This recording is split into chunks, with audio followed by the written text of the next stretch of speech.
So now that you've set up your account, you'll be led to the user panel. In the user panel, you can develop a plan or go to the resource center. In the resource center, there's resources on traffic management, event management, risk management, legal, insurance, and commissaires that can be accessed anytime through the user panel. So we'll look at creating the first module of the program, which is the pre-application. You'll have three choices: create a road event, cyclocross event, or track event. For the purposes of this video, we'll look at the road event. Once you click on the icon, it'll lead you through to the event organizer's details. Those will be saved from your current account. Only change them if any of the details are different for that particular event. Now you'll get into the specifics of the event, section 2. Here, you'll be able to put in the name of the event website, which can be left blank if there is no event website, or you can use your club or promoter website, and the state in which it's taking place. Next, you'll be able to select the event type. This will determine some of the specific questions later on. You are able to select multiple different event types. All of the event sections with a asterisk, as you can see at the top there, are a required answer. The next is the level of sanction. The level of sanction is based on the Cycling Australia classification policy. In the Help tab, you'll see further details of this. Start with level UCI 1, 2, 3, 4, 5, and 6, and have specific requirements for each event. Also, when you select the classification, it'll provide you with further details underneath, so you can check that you have the correct sanction level requested.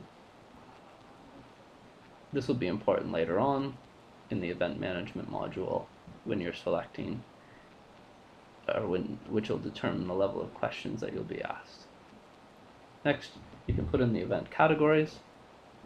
Now this might be a grade or a group. As you can see, either A grade was there, elite men, elite women. Depending on the nature of the event, you can put the distance, duration if it's a one-day event, or the number of stages as we're looking at today.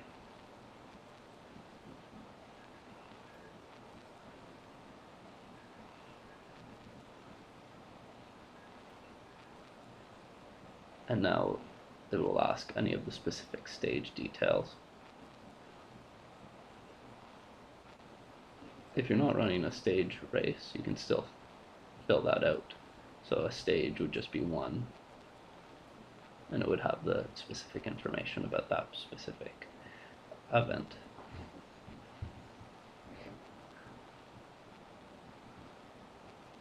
The dates and times can be selected by clicking on the date tab and by clicking on the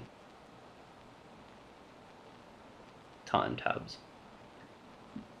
Event history is straightforward, where if it's a new event, you'll click on that, and a returning event, you'll provide the slight amount of information on the history. And then finally, the number of spectators and competitors.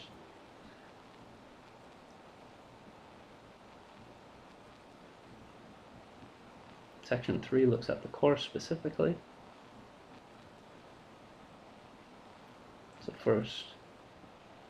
So here you can detail the location. This does not need to be very specific at the moment. However, put in as much information as you might have available.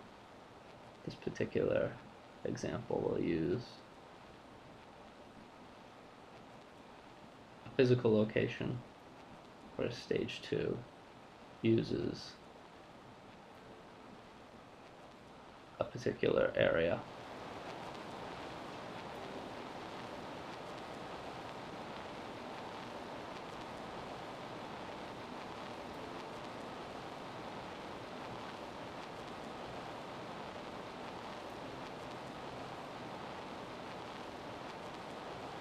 Now you'll need to either choose a map. There's been a number of maps uploaded. If your club isn't in there, or you have specific maps that haven't been updated, you can also upload a map. So these need to be in an image file, not in a Word or PDF, and we'll upload to the program.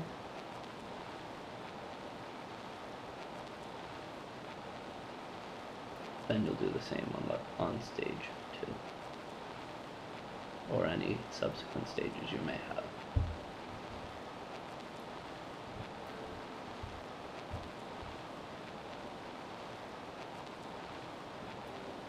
Following looks at authorities that you have to get permission from and who might own them. Here we just look at 2 ways of potentially putting that in.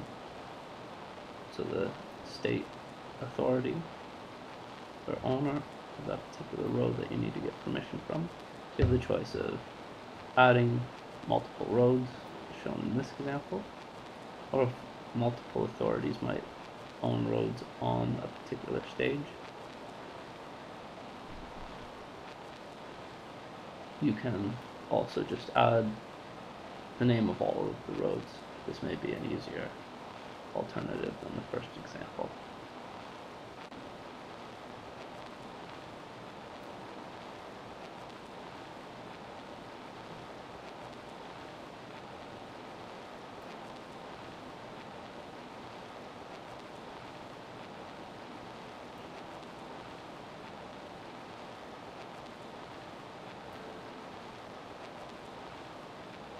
So now we look at traffic management. You can choose yes or no. If you're going to close the road, say yes. Now the course may have been approved already, if so, by the State Association of Cycling Australia. If it hasn't, you can download the facility assessment form and submit that.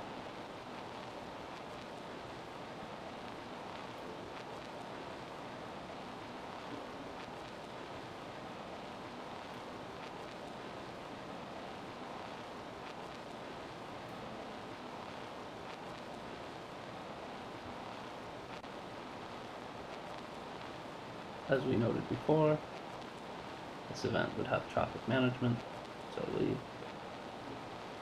complete the following section. Those events that aren't controlling traffic won't be required to complete this section.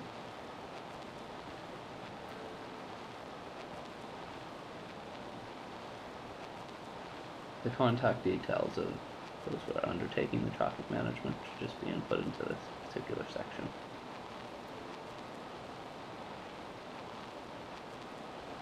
If you have road closures, those will need to be detailed. Again, it can be simple, noting which roads will be closed.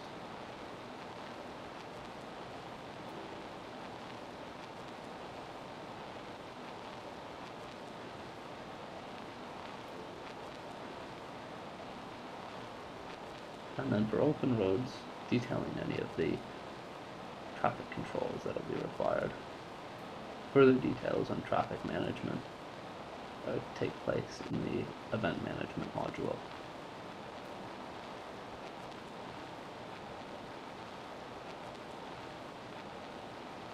Further details can also be put in about police assistance, simply noting the location, time, and the reason, whether this be traffic control, rider, or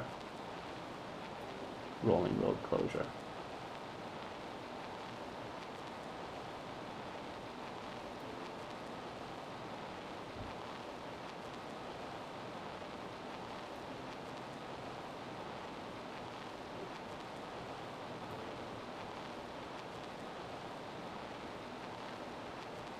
Finally, you can also upload documents to complete your application.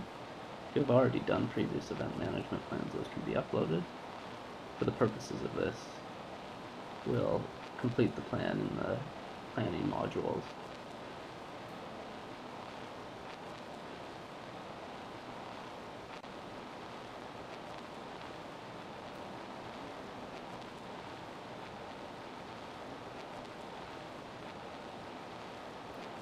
Now the program will output a copy of your application. This will be downloadable and open as a PDF, and can also be provided in the user panel.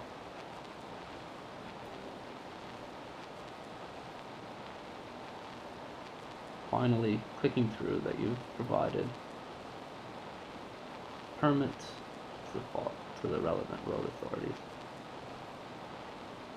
These can be added or deleted as necessary. If you don't complete them, as with any mandatory requirement in the application, then that red box will come up.